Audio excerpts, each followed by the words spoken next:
Marie Powell is an award-winning author with more than 40 traditionally published children's books. And amongst her degrees, she has a Master's of Fine Arts in Creative Writing. Her award-winning short stories and poetry have been published in literary magazines. Stay with us to find out what inspired her young adult fantasy series called Last of the Gifted. Don't go away, we'll be right back for more on Marie Powell.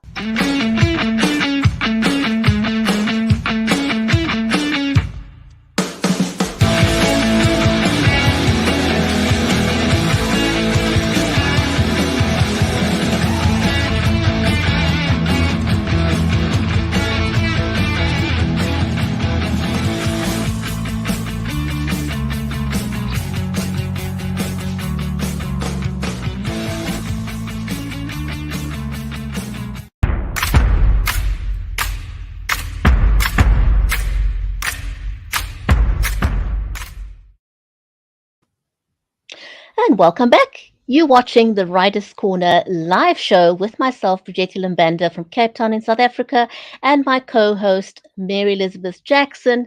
She's in the United States. A special warm welcome to you, our audience, because without you, we won't have a show. So, whether you're watching us over on LinkedIn, on Facebook, on YouTube, on Twitter, on Twitch, and also over on Amazon Live, a very warm welcome to you. We'd love to give you a shout out. So, if you'd like that, please let us know. And today, we're going to be talking to Marie Powell. And you don't want to miss this conversation because she is an accomplished author.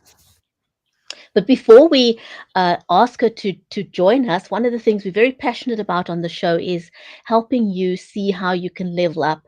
So, thanks to the pandemic, we are no longer limited to promoting our books in libraries, just in our own location, because many of you have done readings in your local libraries, at schools, but that usually only gives you exposure to people that's in the library or the children that are in the class. Thanks to the pandemic, we can now go live and we've expanded our horizons. And as an author, you can now bring your work to a global audience. Isn't that just amazing? So, one of the things we teach you on the show is how you can level up so that you can be your best when you are talking about your books online. Now, many of you will be using your phone. Most of you, I imagine, use your phone when you go live, and that's perfectly fine. So, if you're using your phone to go live on platforms like TikTok and Instagram, for example, you'd be holding your phone like that in portrait mode. And that's 100% correct because you're using the landscape that those platforms offer you. However, if you are going live on platforms like YouTube or Facebook Live or Amazon Live or any of the other places, you do want to turn your phone into portrait mode. And the way that you do that is by into your settings, whether it's iOS or Android, go into your settings and turn off the screen lock. And you want to do this before you hit the go live button. That'll get rid of the black marks that you see on the side when you are live in portrait mode. So turn your phone into landscape mode. Now, here's a quick tip. What we recommend is that you don't try and make your audience seasick by holding the phone in your hand. Use some kind of a tripod. And goodness, there are so many. We totally spoiled for choice. So use whatever tripod you've got at your disposal to keep your phone still and free from moving. But if you are traveling, you're on the road and you forgot your tripod, here's a quick tip. Take some sticky tape or press stick something and put your phone on the window. It'll be at the correct 90-degree angle, and all it means you'll have front facing light, which is fabulous, because if you have light coming from behind you, you disappear. Now, if you want to just level up a little bit from that, and I know a lot of you are at book fairs and stuff like that, you do want to invest in a microphone. And again, there are tons. Take your pick of microphones you can plug into your phone.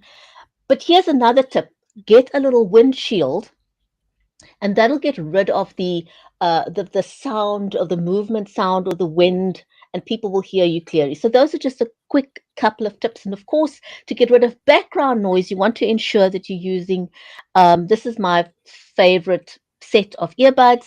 But again, take your pick. There's so many earbuds that you can choose from. And of course, Mary and I, because we go live mostly from our laptops or our computers, we have upgraded to a webcam and we both use Logitech Brio. I love the Logitech range, but the Logitech Brio has got right side technology, which means you don't have to be a lighting expert. It'll adjust or adapt to the lighting conditions. Now, let me get my amazing friend and co host on the show, Mary Elizabeth Jackson. She's a special needs and disabilities advocate. She's a certified special needs and disabilities advocate. She's also a ghostwriter and an award winning author herself. And please go and check out her latest release called Cheers from Heaven. Mary, welcome. How are you today? Hi, I am awesome. Thank you for the introduction. I'm so excited to be here today. And I love listening to you talk about all the things that help us to do a show better, have better interviews, present better, especially for authors and anyone who wants to go live. It's really important because we can get seasick watching somebody. I know we've all seen those videos and we're like, oh, swipe. We just keep going, don't we? Absolutely, for sure. And a big shout out there to Chris de Boveren. Nice to see Mhm. you in the Hi, comments. Welcome Chris. to the show. And so, for those of you who've never met our amazing guest for today, we're very, very pleased and happy to introduce Marie Powell, to you. Marie is an award winning author with more than 40 traditional published children's books. And she's also got, amongst others, a degree in Master of Fine Arts from the University of British Columbia.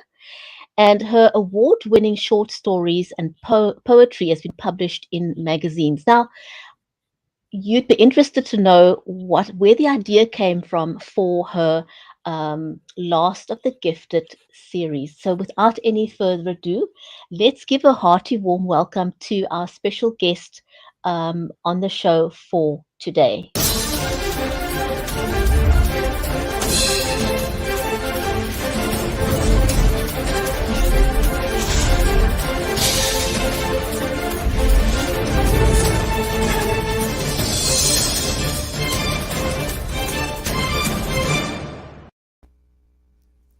Wow. Hi, Marie. Thank you. Very warm, very warm welcome to our show today. We Yeah. absolutely delighted to have you join us on screen today. Thank you. I'm excited to be here. It's great.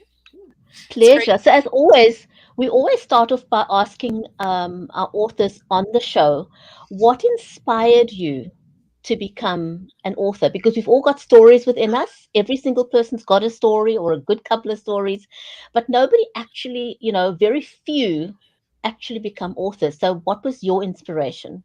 I had a few inspirations. My father read to me when I was a kid. I mean, I think really reading convinced me to be a writer, you know. A lot of writers will say they couldn't, if they haven't read anything and that they really like, so they decided to write. I'm kind of the opposite. I've read all kinds of genres and all kinds of books right from the moment I can remember the moment when I learned how to read. And that just inspired me to want to do it myself. Really. But also, I had very good teachers who were very supportive of that, my writing when I was a young writer and a teenage writer and then an older writer. And we have a very supportive community here in Saskatchewan. I'm in Treaty 4 territory in Regina, Saskatchewan, but our Saskatchewan Writers Guild and our Saskatchewan community of writers is very supportive. So that helped as well as I grew into the idea of being a novelist, So, yeah, yeah, Nice. Yeah, you do have a very supportive community up we there sure because do. we know quite a few authors from up there, and it's really nice to have that support. So, Brigetti mentioned about your degree in fine arts, and do you feel like how much do you feel like that's played a part in strengthening your creative abilities, or has it just been kind of it's just kind of gone along with it? No, it definitely strengthened. I actually have 5 degrees. So my Oh, wow. Master of Fine Arts in Creative Writing is one I went back to get when I was in my 50s. And so by that point, I had gone to a lot of, we have programs here like Sage Hill Writing Experience and different workshops that go on through the year and so on, and different classes that I took that inspired me along the way. And as I got closer to wanting to be a novelist, I just felt I had to put more effort into it. I had some published short stories at that point and one published children's book, but I wanted to do more, and I wanted to take it a little more seriously. So I went back to get this Master of Fine Arts in Creative Writing from UBC, which was amazing. I cannot speak highly enough of UBC, but also everything I wrote, I, th I think I can say this without any word of a lie. Everything I wrote during my degree, except one TV piece that I wrote for a TV class I took, has been published or has won an award or something like that since. So, I mean, definitely the creative writing MFA was a big step up for me, partly because the quality of the students that were giving me feedback, but mainly because of the instructors at the UBC program and just that focus. We had basically we had to write 2 600-word essays about craft and feedback each week. So it was huge, like for 2.5 years. It was my life, right? So yeah, it made a big difference for me. That's Congratulations. amazing. Yeah. I mean, a lot of Wow. people Wow. don't, I know a lot of writers say that, and you don't have to have an MFA by any stretch to become a successful writer, but for me it was big. It was a real game changer in my career. Yeah. Now, you've got your award-winning short stories and poetry has been published. Yes. Tell us a little bit about how that came about, because I think it will inspire new authors or, somebody want to know, Okay. how do I get my stories or poetry published? Can you tell us a little bit about it? I sure can. Um, I was, and I have been a member of writing groups all the way through my writing career and still am. And one writing group that I was in uh, back when I hadn't been published yet, was called the Erratics, and we were a group of poets and short story writers. And at one point, we got ambitious, and we got, looking at contests and looking at where you could get things published like that, where we could just short pieces and poetry published.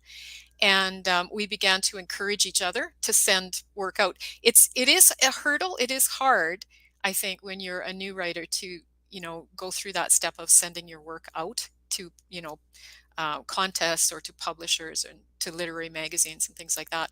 But that was the way that I initially got published. I looked for what they call submission calls, where a publication will be, say, doing an anthology or doing a particular theme issue or something like that, and they'll put out a call to say, we would like to see some writing by this deadline, right?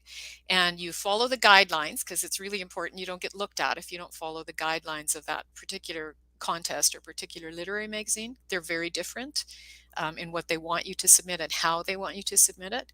But we got together as a group and looked at those things and said, well, your poem about X would go really well in this particular contest or in this literary magazine. Look at this, it fits really well. So we encouraged each other to send out, and that was big for me. I am, as you can tell, I'm a bit of an advocate of the idea of community, and I do feel that that kind of support helped me come out of my shell, because I think writers are all a little bit introverted, or maybe not all, but many writers are quite introverted and a little nervous about, putting themselves out in public.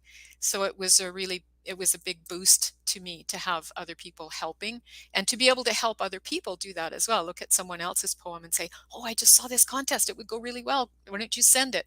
And that way too, you don't have to worry so much about the rejections that come in, because you're all together in that process, and when someone gets a win or gets a publication, then everyone can celebrate, so it was the way that I broke in. And I would recommend two things there. One would be being a member of a writing group of some kind that's similar to whatever you're working on, and a supportive writing group, because I think that's important too. And also the idea of finding publications, finding contests that your writing would fit, and sending it out there. Send it out there, and just keep sending it out there until you, when you get a rejection, sometimes you get good feedback. You can then revise the piece and send it out again to the next call or the next publication that you see. So, I would advocate both of those things for new writers. That's really, really great advice, because support means everything, and it helps you to be braver, I think, to take that chance that you might not. So that's awesome to share with us. Okay, so we're going to shift just a little bit onto your series, Last of the Gifted, your epic fantasy 2-book series. So are they standalone, or do you need to read them in sequence to each other? I hope they're standalone, but I think it works better if you read them in sequence. There they are there. Beautiful, beautiful. Spirit Sight is the first one, Water Sight is the second one. And basically, it's a series that's set in 13th century Wales, right? So it's medieval fantasy about two siblings who pledge their magical abilities to protect their people from the invading English army in 1282 Wales, with a little help from the last true Prince of Wales after his murder. So Hugh, the boy, is a warrior in training with a special ability to control the minds of birds and animals that evolves during the series. And his sister Catherine can see the future in a drop of water. And they have to work together. Basically, what happens is Hugh really wants to be to use his gifts to spy for the last Prince of Wales, right? But when the prince is ruthlessly murdered, Hugh's gift allows him to merge with the prince's spirit. And that way they get a little help in trying to fight back against the invaders. And eventually they have to basically join forces, stretch their gifts, and try and fight their way to freedom, you could say, or to at least survive the invasion. So, gosh, I love that. I love that. And tell everybody really quick, where did the inspiration come from? Because Brigetti asked you, but I don't think she told us. Did she, Brigetti? No, no. I would love to. I would love to. I'm my family background is Welsh, and at one point when I was in my 40s, late 40s, early 50s, somewhere in there, I decided I had to go to Wales because my grandfather had died before I was even born, right? And I knew he was a Welsh speaker, but that's really all I knew about him. And so I gathered up my kids, and I was a single parent. I am a single parent, or was a single parent. My kids are long grown now. But I gathered the kids up, and we took ourselves to Wales. And we were basically, we rented a sheep farm near Dolwyddelan Castle, the town of Dolwyddelan, and the castle that was there, the ruins that was there on the hill. And we began to go to, what I thought were Welsh castles, the big ones, Carnarvon and Beaumaris and, Conwy, those ones. And as we were taking little tours of the castles and looking around there, we discovered that they're not Welsh castles. They're English castles built by Edward I to subjugate the Welsh. So we also realized we were, 5 minutes away from one of the castles that belonged to the Welsh princes themselves. So we took ourselves there one day, and we got to the parking lot, and there was no one in the parking lot. We were the only car.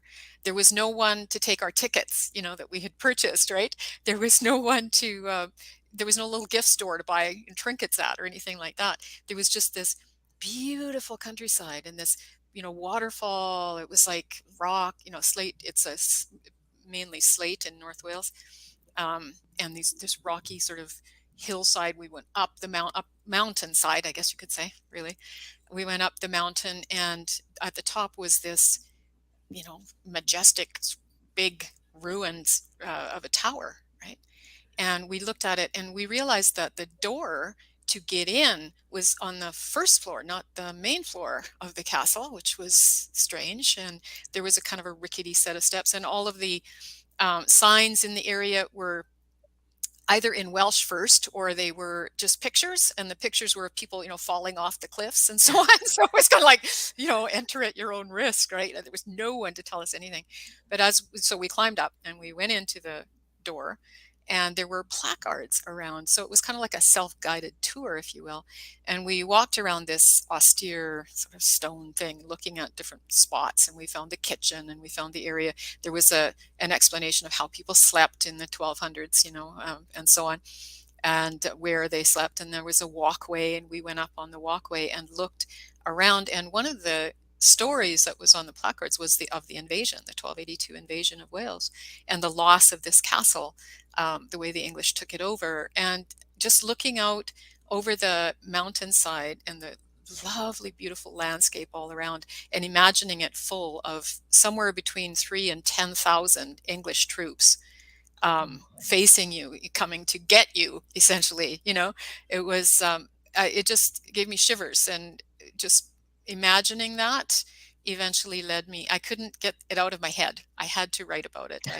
Once we came back to Canada, I felt like the kids said, you brought a ghost with you or something, because it's, and initially, like, there has been a lot since then. That was 2006, and there has been a lot of research coming out and so on. So that was inspiring too. I got books, I read books, and went on the internet and found information out. I just couldn't leave it alone, and eventually it became a novel, and then That's it became amazing. So you really felt sort of compelled to get the story out. Sometimes events just move us to the point where we have to do something with it.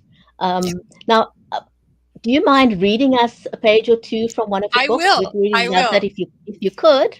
That's a very good segue. I was just thinking that, I like to read this section. Now, I haven't read this for a while, but I will do my best to give you a good reading. Thank you.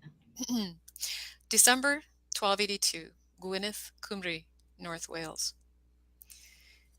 He raised his arms, feeling bone and feather flatten against the wind, and knew himself tethered to air currents that smelled of salt and fish somewhere off the horizon. He ran below the bird, yet his mind and the hawk's mind moved as one. He could feel the dry December grasses beneath his bare feet, but he saw, as the hawk saw, a flash of gray fur in the stubble, the swaying pattern of a tree branch. He tried to turn the hawk's mind, his mind, to his will, and for a moment he succeeded. In the distance he could see the stone watchtower of his home at Garthkellen, seat of the royal court of Wales. But the hawk's need was powerful, turning him back to scan the ground they circled. If he squinted just so at the yellow and russet clumps, he could make out the leaves of each tree. A shadow flitted from branch to branch. Prey. His talons ached for the soft flesh, and his beak thrust forward. No, not his. It was the hawk's beak that longed to rip the flesh from bone and feather. Hugh grasped the bird's thoughts again and turned its head toward Prince Llewellyn's tower. There, a streak of movement across the grass. Was it some grotesque beast from the past? He urged the hawk to circle until he could see it more clearly. A single horse and rider galloped toward Garthkellen. A messenger. Fast horses in wartime never bring good news. Had the English broken the peace again? Hugh gasped, and his connection to the bird faltered. The hawk gave a piercing shriek. Hugh felt himself falling, as if he'd dropped from its talons rather than its mind. His feet, the same feet that had seemed to barely skim the ground a moment ago, thudded against the earth. He stumbled, and the momentum of his running threw him over and down until he braced his hands against the mountainside. He almost flipped again and bit back a cry as his fingers buckled, but his shifting weight came to a stop. Tears have no place in a warrior's world, his father had told him when Hugh had sprained his ankle 5 years ago. He flexed his fingers now. Each one moved painfully. Nothing was broken. When he shared the mind of an animal or bird, he often lost the sense of his physical body. He was becoming familiar with the consequences of coming back to himself. This time, though, he'd taken it a step further. He'd done it. He'd made the hawk turn so he could see what he wanted to see through its eyes, if only for a moment. It was easier with horses because they loved him and he loved them, but they couldn't see any farther than the men riding them. Hawks and other birds would be more useful in a battle. Now he had proven it. He scarcely felt the dry spears of grass as he pushed himself up. Hugh's first thought was to tell his father, but would his dad listen? and I will leave it there. Nice. And listen to Amazing. her. Thank you. Yeah, listen to her accent as she's reading to us. You can hear, I can hear it in there. So it sounds so, it's beautiful. So, Thank you. you're a very accomplished author. You've done so many things. So, what would you tell someone starting out, or even your, and your younger self? Yeah. I would Yeah. say a lot of things. One thing I would say is read, read, read, read, read, because that's what really makes you a good writer, right? I do believe that. And the other thing is, you know, believe in yourself, because honestly, it's not always a straightforward path. I'm not saying it couldn't be. Maybe with some people it is, but for most people, it's a bit of a struggle getting the work to the publishable level. Learning your craft. It is a craft, so you might be a talented writer, but you still have to put the work in to do the craft work to really make it sing, to make it the best that it can be.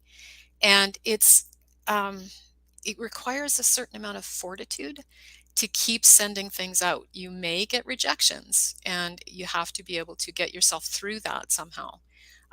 Find a good crew, get people around you who can support you to do that, but believe in yourself too, because you can't get it all from external sources. You have to believe that this is worth your time, this is worth your effort, and that you will eventually get something out of it more than money, more than fame, because you may not get either of those things. You have to get a certain amount of satisfaction from it. And if you do, then I would say persist, be persistent. I like that you talked about fortitude and believing in yourself, because I've seen so many posts on Twitter of authors, new authors, wanting to enter the space, and they say, I've had 100 rejections. What should I do? you know and I think the advice that comes through strong and clear is believe in yourself and just keep going, Yeah, because somewhere along the line you are going to get that yes. So persistence, and value yourself more than what you think of others' opinion, that's right. because yeah, I think And that's what i'm and what I'm hearing you saying. don't be afraid to keep learning. Like sometimes you go through a period of time where you get published quite easily and it all feels great, and then you hit a snag or something, and you go through maybe even like a few months or a years, without being published. You're sending things out and nobody's picking them up, right? So I think don't be afraid to take a class or learn something new or try a new genre or something like that. Um, if it's kind of, I guess it's more of a calling in a way than a career. It's like if you're willing to grow, there's probably a good opportunity for you to do that. You just need to keep looking for those opportunities, right? So So never give up, just never give keep up. going if it's what you want to do. Yeah, and what you're doing is painting the picture of reality for a writer, as opposed to what that picture is that people think. It's not pie in the sky, and it's not glamorous, and there are highs, there are lows, and some days you feel like you're on the mountaintop, and others you're in the abyss of the sea. You just have to keep going. That's very good. Yeah. And actually Wales is the place where the mountains meet the sea. So that's There we go. that's exactly right. I wish I was one of your kids on that trip with you. That was amazing, right, Brigetti? Oh my Right. goodness. Just before we close, Marie, who's your biggest inspiration? Uh, ooh, I just 50 people just popped into my head. Um, I, I, I would have to say, um, I don't, yeah, now that you said that, like I say, I literally could name 50 people, but I think, um, yeah, I can't even, if I say one name, I'm going to need to say five more because I know what it's like. You kind of think, there's so many, and if I leave somebody out, they're going to feel offended. And it's writers, usually teachers, a collection of people and things and events that it's a eventually combination for sure. shapes who we are, right? Might be Gary Yeah. Hyland, who was a poet and English teacher here. I had him twice in grade 10 and grade 12. And he was a published poet, and he got me into Sage Hill, which is a teen program for young writers. which helped me a lot and pushed me along the way. But then I can think of 50 other people, you know, since then who've been mentors, teachers, and just even reading people's work. You know, I have a lot of favorite authors. Yeah, it would be hard to name any one particular. Sorry. Wonderful. No, I can No, imagine. I mean, no, yeah. after your long, illustrious career, that would be very difficult. Yeah. Well, Yes. in many different genres, you know, like it's like I'd have to write out 10 different genres and name someone in each one of them because that is kind of how it's been for me. Mhm. Yeah. Well, thank you so Oh my much. goodness. We have so enjoyed your journey and your stories and your reading. And so go get Marie Powell's series. And we can't wait to have you back on to see what you're up to next. Thank you. Absolutely. You want to hold do you want to hold those books up again Oh, quickly so sure. people can see? Yeah. Yes. So if you are watching us over on Amazon Live, those books are in the carousel. So do go and grab a copy of Marie's books. You can either grab one or grab both. I think There's an they're at a omnibus as special. well. Yeah. Yeah, Thank you. it's an omnibus. So thanks very much to everyone who's joined us live. And if you are catching the show on the rerun, then welcome to the show as well. It's also great to have you. So take care, everyone. Marie, thank you again. It was wonderful having you on the show today. And thanks, everyone. We will see you back on the next episode of the Writer's Corner live show.